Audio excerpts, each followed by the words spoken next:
सुर दुर्लभ सद्गंधन गावा। साधन धाम मोक्ष करि द्वारा। साधन धाम मोक्ष कर द्वारा। पाए न जहि परलोक समारा। पाए न जहि परलोक समारा। साधन धाम मोक्ष करि द्वारा। साधन धाम मोक्ष कर द्वारा। तो ये साधनों का धाम है। इस मनुष्य शरीर से ही साधन कर सकते हैं, उस परम तत्व को जान सकते हैं। इसलिए इस चाबी का सदुपयोग करना आना चाहिए। बोलो जय श्री कृष्ण। उस परम तत्व का विविध रूपों में अवतार हुआ और यहाँ पर सूत जी महाराज ने 24 अवतारों का निरूपण किया, जिनकी चर्चा आगे के प्रसंगों में आप विस्तार से श्रवण करेंगे। किस किस रूप में भगवान के कहाँ अवतार हुए। सौनक जी ने पूछा, महाराज जिस भागवत का आप हमें उपदेश दे रहे हैं, ये भागवत की रचना किसने करी, कब करी, कहाँ करी, क्यों करी। कस्मिन् योगे प्रवृत्तयम् स्थाने वा केन हेतुना। सूत जी कहते हैं, ऋषि हो, जिस समय द्वापर के अंत में श्री कृष्ण द्वैपायन वेद व्यास जी का प्राकट्य हुआ, ये भगवान के कलावतार हैं। कलावतार उसे कहते हैं जब भगवान उपदेश दे करके जीवों को मार्गदर्शन कराते हैं। जैसे कपिल भगवान हुए, श्री वेद व्यास जी महाराज हुए, इन्होंने उपदेश दे करके जीवों का पथ प्रदर्शन किया, इसलिए ये भगवान के कलावतार कहे गए। तो पराशर ऋषि के द्वारा मत्स्य गंधा के उदर से प्रकट हुए श्री वेद व्यास जी महाराज परावर विदो विदुहु भूत भविष्य वर्तमान को प्रत्यक्ष अपनी दिव्य दृष्टि से देखने वाले अमोघ दृष्टा। व्यास जी महाराज ने भविष्य पर दृष्टिपात करके देखा तो घोर कलिकाल के कलुषित प्राणियों को देख करके चित्त अशांत हो गया। अरे राम राम। मंदा सुमंद मतयो मंद भाग्याह्युपद्रुता। जीवों का कैसे कल्याण होगा कलिकाल में। लोगों की बुद्धि मंद, भाग्य भी अतिमंद। कोई बुद्धिहीन व्यक्ति हो पर भाग्यशाली यदि हो तो काम चल जाएगा। भाग्यहीन व्यक्ति हो पर बुद्धिमान हो तो बुद्धि के बल पर अपना निर्वाह कर लेगा। पर बुद्धि और भाग्य दोनों ही समाप्त हो गए हो, दोनों ही मंद पड़ गए हो, तो ऐसे जीवों का कैसे कल्याण होगा। इसलिए व्यास जी महाराज ने उन सब का ध्यान रखते हुए एक वेद के 4 विभाग कर दिए, ऋग्वेद, यजुर्वेद, सामवेद, अथर्ववेद। पर चित्त को फिर भी शांति नहीं हुई, क्योंकि वेदों में ज्ञान का भंडार तो बहुत भरा पड़ा है, पर वेद के दुरूह ज्ञान को समझने वाला नहीं, टेढ़ी भाषा है। तो उसको और सरल करने के लिए पंचम वेद महाभारत की रचना करी। जिनकी गति वैदिक ज्ञान में न हो वो महाभारत का स्वाध्याय करके वैदिक ज्ञान प्राप्त कर सकेंगे, इसलिए महाभारत की रचना हुई। परंतु फिर भी मन को संतोष नहीं हुआ। तब पुराणों की रचना प्रारंभ करी और एक एक करके 17 पुराण लिख डाले, पर व्यास जी महाराज का मन अभी भी संतुष्ट नहीं है।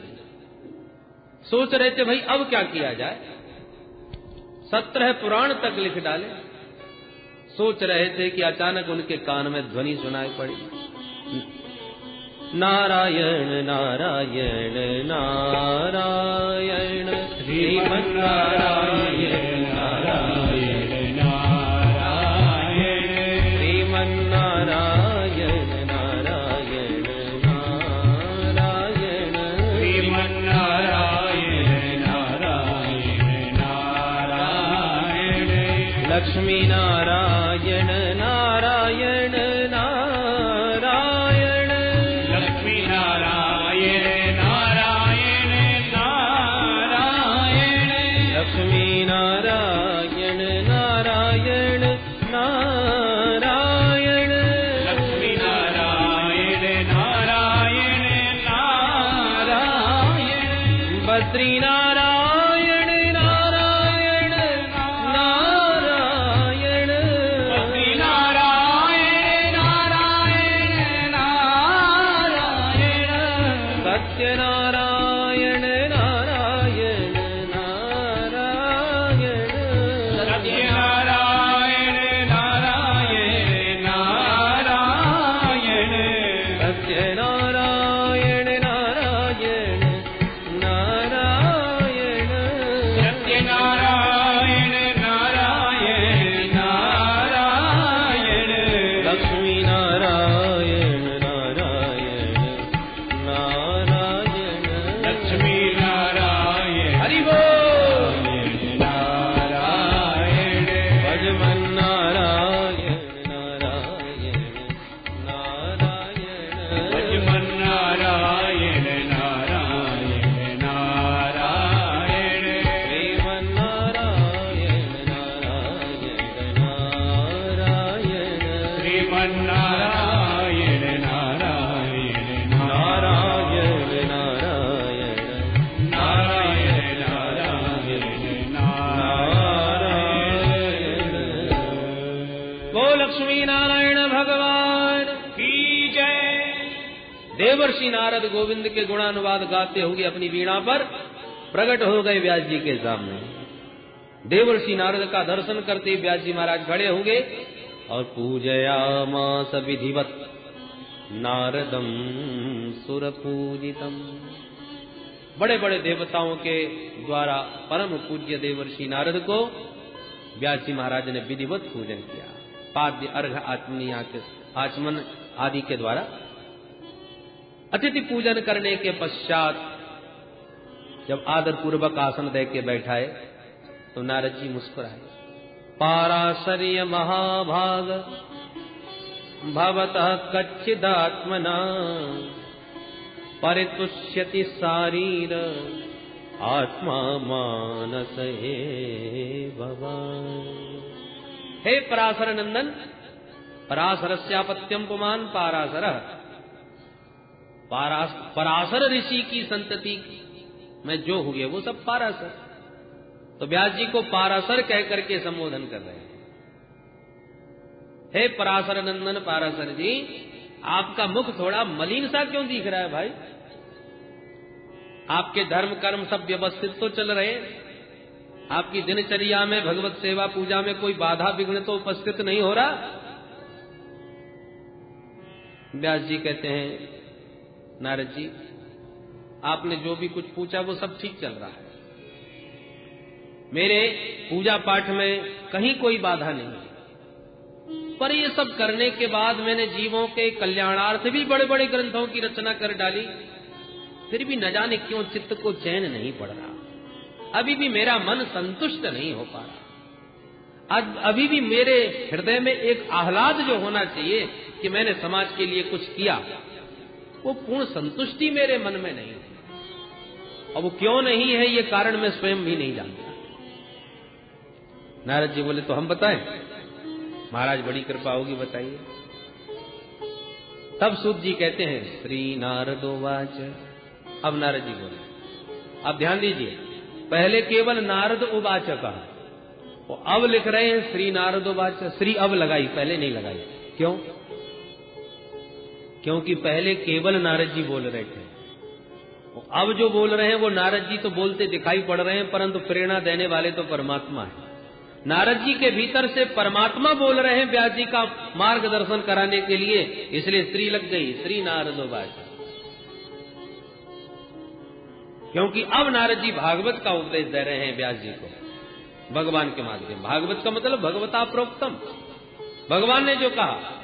अरे भगवान ने तो ब्रह्मा जी को कहा था, और ब्रह्मा जी जो नारद जी को कहा वो क्या था?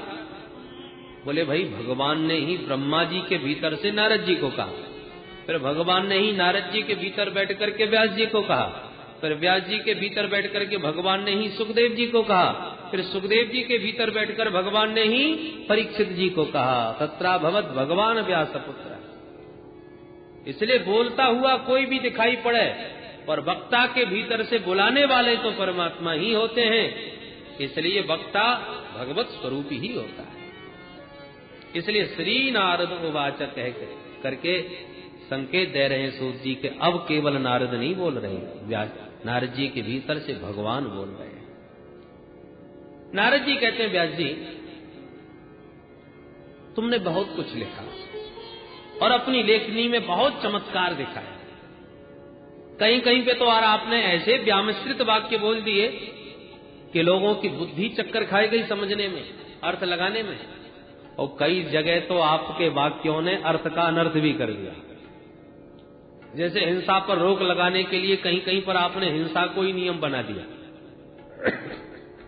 अमुक यज्ञ करते समय अमुक पशु का बलिदान कर दो। एक तरफ तो लिख रहे हो अहिंसा परमो धर्म, दूसरी तरफ लिख रहे हो पशून आलभेत।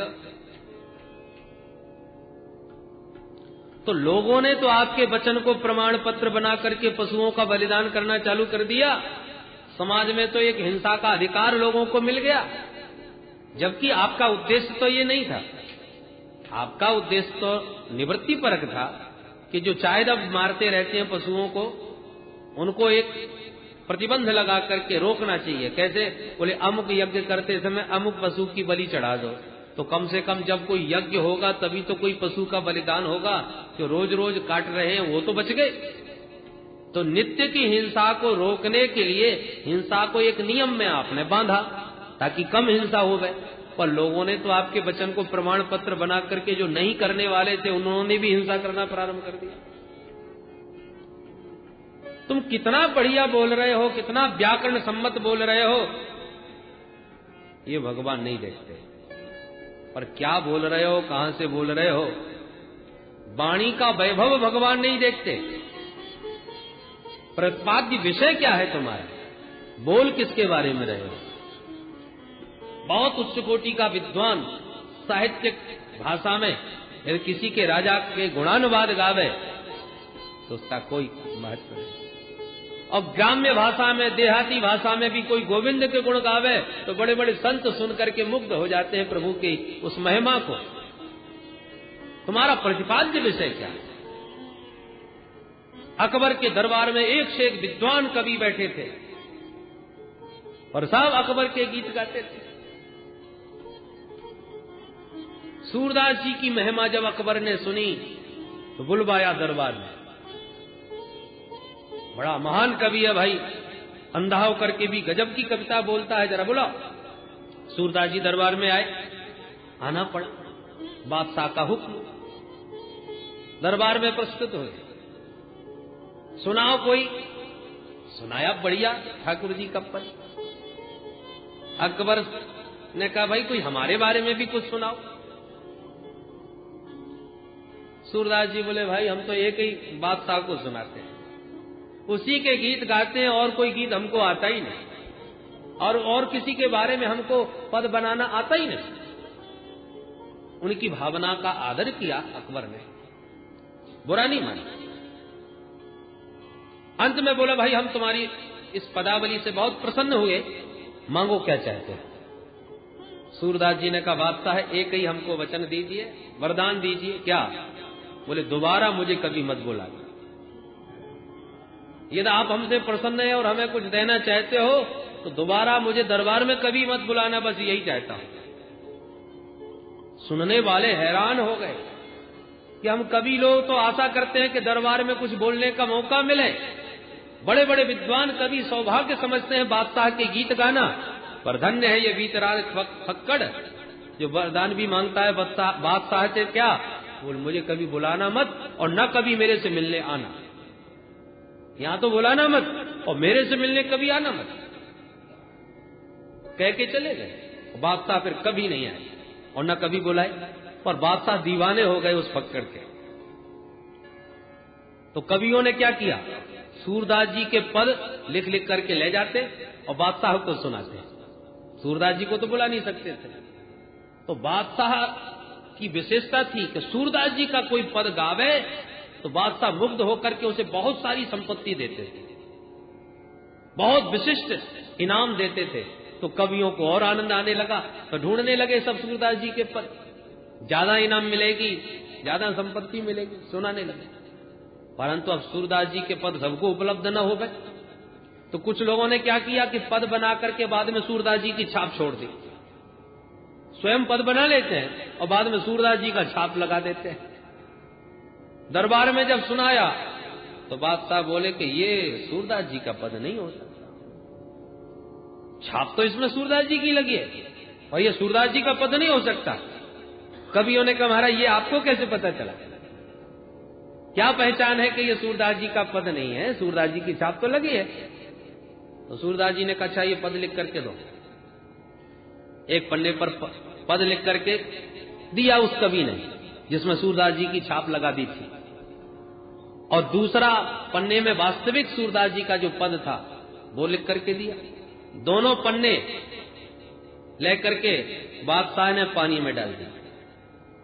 तो आश्चर्य हुआ कि जो नकली पद था जिसमें सूरदास जी की छाप थी उसके सारे अक्षर मिट गए, गल गया, और जो सूरदास जी का पद वास्तविक था उसके अक्षर ज्यों के त्यों अंकित बने रहे और पानी में गीला होने पर भी वह पद मिटा नहीं। बादशाह बोले ये विशेषता है, इस पद में जो दिव्यता है, जो दिव्य भाव है वो इस पद में है ही नहीं, उसमें वो दिव्यता अलौकिकता झलकती ही नहीं, वो रस हृदय में आता ही नहीं सुन करके जो सूरदास जी के पद में आता है।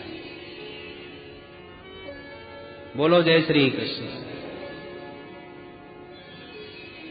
न यद्वचश्चित्र पदम हरेर्यसो जगत पवित्रम प्रगृहीत करहि चित् तदबायसं तीर्थमुशन्ति मानसा न यत्र हंसा निर्मन्त्यो शिक्षया। हंस मोती चुमते हैं, बायस तीर्थ में विहार नहीं करते। कौओं के साथ हंस थोड़ी घूमेंगे। उसी प्रकार तुमने बहुत चित्र विचित्र भाषा का वैशिष्ट तो दिखाया और गोविंद के गुणानुवाद नहीं गाए तो सब बेकार। अरे नैष्कर्म की भी बहुत अच्छा कर्म है, निष्काम भाव से भी किया जाए, परंतु भगवान से विमुख हो, उसमें भगवान की प्रीति न हो तो उस निष्कर्म की भी कोई शोभा नहीं। नैष्कर्ममप्यच्युत भाव वर्जितम न शोभते ज्ञानमलम निरंजनम। उस ज्ञान की कोई शोभा नहीं जो गोविंद से जोड़ा हुआ न हो। इसलिए व्यास जी महाराज आपने अपनी योग्यता का बहुत अद्भुत परिचय दिया है ग्रंथों में, परंतु अभी तक तुमने गोविंद के गुणानुवाद किसी ग्रंथ में नहीं गाए। जब तक भगवान की कीर्ति कौमुदी का विस्तार नहीं करोगे, गायन नहीं करोगे, तब तक न तो आपको ही चैन मिलेगा, न उस वाणी के द्वारा भक्तों को उतना आनंद मिलेगा। व्यास जी महाराज मुझे देखो, मैं पूर्व जन्म में दासी पुत्र था, पर मेरी मां संतों में बड़ी श्रद्धा रखती थी, ब्राह्मणों की भक्त। जब मैं 5 साल का था, जब से मैंने होश संभाला मां के साथ ही जाता था। मां संतों की सेवा में जाती, मैं साथ में जाता। महात्मा लोग स्नान कर लेते तो उनके कपड़े मैं भी धोता था मां के साथ। महात्माओं के लिए जंगल से समिधाएं बीन बीन के लाता था। महात्मा लोग प्रसाद लेते, ग्रहण कर लेते तो उनका शीत प्रसाद मैं पाता था। महात्मा लोग कीर्तन करते थे, नाचते थे, तो मैं भी उनके साथ खूब ताली बजा बजा के नाचता था। महात्मा लोग कथा कहते थे तो मैं भी चित्त लगा के खूब भगवान की मधुर कथा संतों के बीच बैठ के सुनता था। चातुर्मास में संतों का संग पाकर के मेरा चित्त खूब रम गया, परमात्मा के भजन में उन संतों का संग पाकर। जैसी संगत वैसी रंगत। संतों की संगति से मेरा मन रम गया परमात्मा के प्रेम में, और चातुर्मास से पूरा होते ही महात्मा लोग तो चल पड़े, मैं उनके संग में चल पड़ा। महात्माओं ने टोका, ए बच्चा तू कहां जा रहा है हमारे साथ? मैंने कहा महाराज मैं तो अब आपके साथ ही रहूंगा। संत बोले ना बेटा, तू अपनी मां का इकलौता बेटा, तेरी मां ने कितनी सेवा करी, अब तुझे हम अपने साथ ले जाएंगे तो पता है क्या होगा? तेरी मां जीवन भर गाली देगी, मैंने महाराज जी की सेवा करी, महाराज जी मेरे बच्चे को ही भगा के ले गए, मेरा सहारा छूट गया। इसलिए बेटा या तो तुम अपनी मां की आज्ञा लेकर के हमारे पास आओ, मां आज्ञा देती है तो हमें कोई आपत्ति नहीं अपने साथ रखने में, पर मां की यदि आज्ञा नहीं है तो जब माता जी पधार जाएं तब हमारे पास आना, जब तक मां की सेवा करो। हम तो मंत्र दिए देते हैं, घर में बैठ के भजन करो। मातृदेवो भव, जाओ। नारद जी कहते हैं, व्यास जी मैं जानता था कि मेरी मां मुझे कभी छोड़ने की आज्ञा नहीं देने वाली, इसलिए मां से मैंने कुछ नहीं कहा और महाराज जी का मंत्र लेके चला आया और घर में ही बैठ के माला जपने लगा। 24 घंटे प्रेम में डूबा प्रभु के माला जपता रहता था। मेरा अन्य बालकों की तरह कोई भी खेलने में मन नहीं लगता, संसार की बातें कभी मुझे अच्छी नहीं लगती, जब देखो तब हरि भजन में मस्त। मेरी मां ने जब मेरी ये स्थिति देखी तो मां को भय होने लगा कहीं मैं बाबा न बन जाऊं। उनकी धड़कन तेज हो गई। माताओं को इस बात का बहुत डर लगता है कि मेरा बेटा बाबा न बन जाए, और कुछ न बन जाए उसकी उतनी चिंता नहीं करती। चोर न बन जाए, डकैत न बन जाए, नेता न बन जाए, वो कुछ भी बन जाए पर बाबा न बन जाए ये बहुत डरती। थोड़ा भी तिलक चंदन और कंठी धारण करके माला सटकाई कि माता जी घबराई। नारद जी कहते हैं, व्यास जी मेरी मां को चिंता होने लगी। मेरी घर में जो भी आता मेरी मां एक ही बात करती, अरे महाराज मेरे बेटे की जल्दी से कहीं शादी करवा दो। बस मेरी बुढ़ापे में एक ही इच्छा है कि रुनुक झुनुक करती घर में बहू आ जाए, मेरा बच्चा घर गृहस्थी संभाल ले, सोई मैं निश्चित। नारद जी कहते हैं, मैंने जब मां की ये बातें सुनी तो मेरी धड़कन और ज्यादा तेज हो गई। हे प्रभु ये क्या झंझट, अभी मां की प्रतीक्षा कर रहा हूं कि माता जी पधारेंगे, सोई चला जाऊंगा भजन करने संतों के साथ। और कहीं शादी करके मैया गई तो फिर देवी जी के पधारने की प्रतीक्षा करनी पड़ेगी, फिर तो मेरा पूरा जीवन ही प्रतीक्षा करते करते बीत जाएगा। क्या करूं? हे प्रभु अब आप ही कुछ करो। ठाकुर जी ने ऐसी कृपा करी कि एक दिन सायंकाल का वक्त था, शाम के वक्त गैया धोने के लिए मेरी मैया जा रही थी। उन्हें दिखाई नहीं पड़ा, एक सर्प पर उन्होंने पैर रख दिया, सर्प ने तुरंत मेरी मां को काट लिया, मेरी मैया मर गई। एक ने मुझे खबर करी तेरी मैया मर गई, नाग ने काट लिया उसे। मैं सुनते ही गदगद हो गया, मैया मर गई? बोले हाँ मर गई।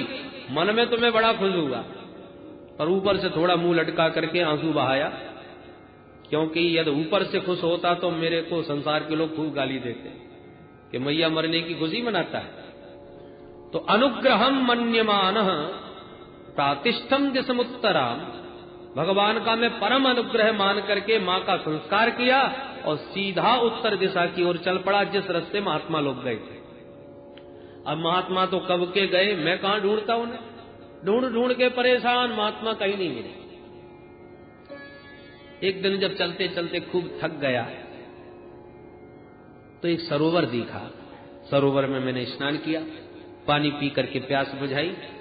स्नात्वा पीत्वा हृदय नद्या उपस्पृष्टो गतस्त्रमः, पानी पीकर प्यास बुझाकर जब मेरा परिश्रम दूर हो गया तो एक वृक्ष की सघन शीतल छांव में मैं बैठ गया, थोड़ा आराम करूं। बैठ गया तो आसन जमा करके आंख बंद करके वही मंत्र जपने लगा कि थोड़ी देर ध्यान करूं, भजन करूं, फिर आगे चलूं, फिर ढूंढूंगा। परंतु वो दिव्य स्थान ऐसा पावन था व्यास जी कि मैं जैसी ही माला लेके भजन कर रहा था, ध्यान लगा रहा था प्रभु के रूप का, कि हृत्यासीन में सनेर हरि, धीरे से भगवान की सावली सलोनी सूरत मेरे हृदय में प्रकट हो गई। और जो भगवान की बाकी झांकी आभा प्रभा शोभा का दर्शन किया मैंने ध्यान में, मेरे आनंद का पारावार नहीं रहा। ओहो मेरी साधना सफल हो गई, मैं सिद्ध हो गया, मुझे साक्षात नारायण का साक्षात्कार हो गया, मेरे आनंद का ठिकाना नहीं रहा। और उस आनंद के सागर में खूब गोता लगा रहा था कि अगले क्षण वो छवि गायब हो गई। अब मेरे को बड़ी घबराहट हुई कि दीखते दीखते कहां भाग गए अचानक भगवान। मैंने फिर दोबारा आसन लगाई, फिर वही भजन किया, फिर वही ध्यान लगाया, लाख कोशिश करी, दोबारा कुछ नहीं हुआ, कुछ भी नजर न आवे। अब तो मेरी विरह वेदना इतनी प्रबल हो गई, मैं चीत्कार करके रोने लगा, छाती पीटने लगा, हे प्रभु क्या हो गया, मेरे से कौन सा दोष बन गया, अपराध बन गया, कि इतने सुंदर सुंदर छवि का दर्शन कराते कराते आप क्यों भाग गए। जब मैं बहुत बुरी तरह रोया बिलखा तो अचानक मेरे कान में प्रभु की वाणी सुनाई पड़ी, आकाशवाणी की, अविपक्व कषायाणां दुर्दर्शोऽहं कुयोगिनाम्। अरे वत्स, तुम अभी परिपक्व योगी नहीं हुए, कच्चे हो। जब परिपक्व सच्चे योगी बन जाओगे तभी तुम्हें मेरा दिव्य दर्शन प्राप्त होगा। अभी तुम अनधिकारी हो। इसी प्रकार साधना करो, फिर तुम्हें हम मिलेंगे। नारद जी बोले, महाराज जब मैं परिपक्व नहीं था तो आप मुझे अभी दर्शन देने आए क्यों? जब परिपक्व हो जाता, सिद्ध कोटि में पहुंच जाता, तभी दर्शन देने आते। पर आपने जो दर्शन की छटा दिखाई और फिर जो भाग गए, अब तो मैं उसके बिना नहीं रह पाऊंगा। मैं तो छटपटा रहा हूं उसके लिए। जैसे पानी से पृथक मछली की स्थिति हो जाए, आपने तो वो स्थिति मेरी कर दी। मैं नहीं रह पाऊंगा आपके बिना। क्यों दिखाया आपने मुझे वह दिव्य दर्शन? भगवान बोले, बेटा वो तो मैंने अपनी रूप सुधा की चटनी चखाई थी तेरे को। अरे तू बालक है, विरक्त तो हो गया, पर जब बहुत दिन हो जाएंगे कदाचित तुझे मेरा दर्शन बहुकाल तक नहीं हुआ तो तेरी बुद्धि में भ्रम उत्पन्न हो सकता है। कहीं महात्मा लोग बचपन में मुझे ऐसी पागल तो नहीं बना के चले गए, न जाने कोई भगवान होते भी हैं कि नहीं। तो मेरी सत्ता के प्रति संदेह मन में न जाग जाए, इसलिए मैंने अपनी रूप सुधा की चटनी चखा दी, स्वाद का चस्का तुझे लगा दिया। इसलिए अब तू भटकेगा नहीं और इसी चस्का में, इसी स्वाद में डूब कर मेरा भजन कर। इस जन्म में नहीं, अगले जन्म में तुझे मेरी प्राप्ति सुनिश्चित रूप से हो जाएगी। नारद जी कहते हैं, व्यास जी महाराज, भगवान के उसी वचन पर विश्वास करके मैं जम गया उसी वृक्ष की छांव में।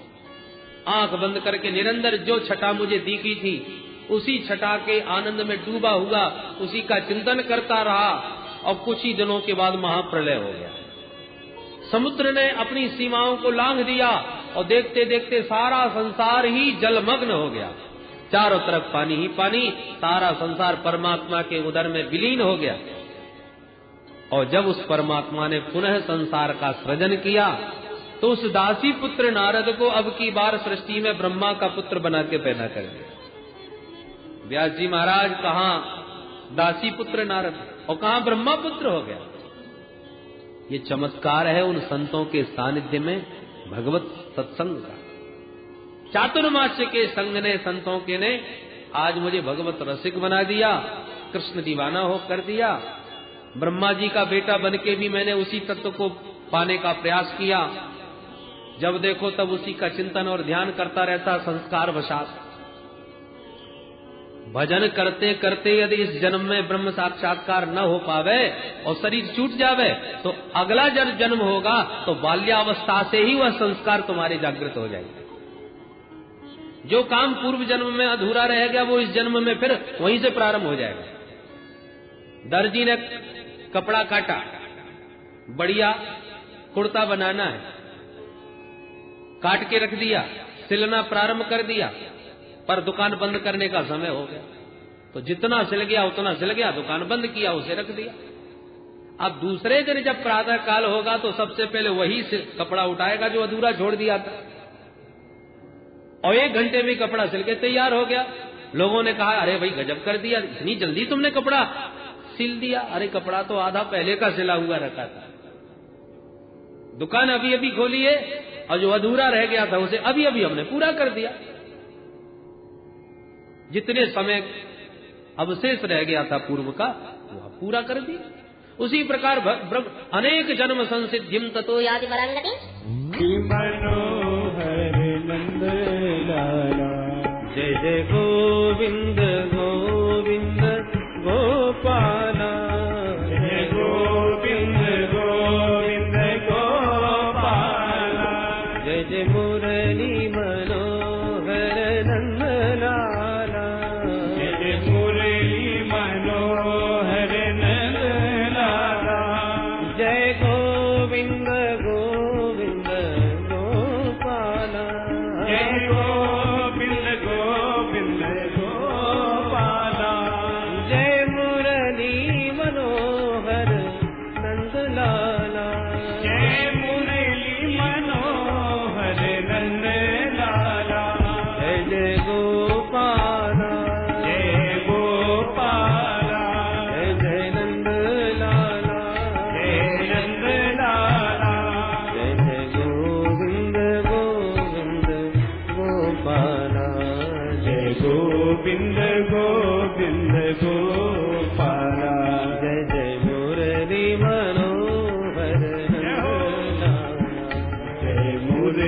मनोहर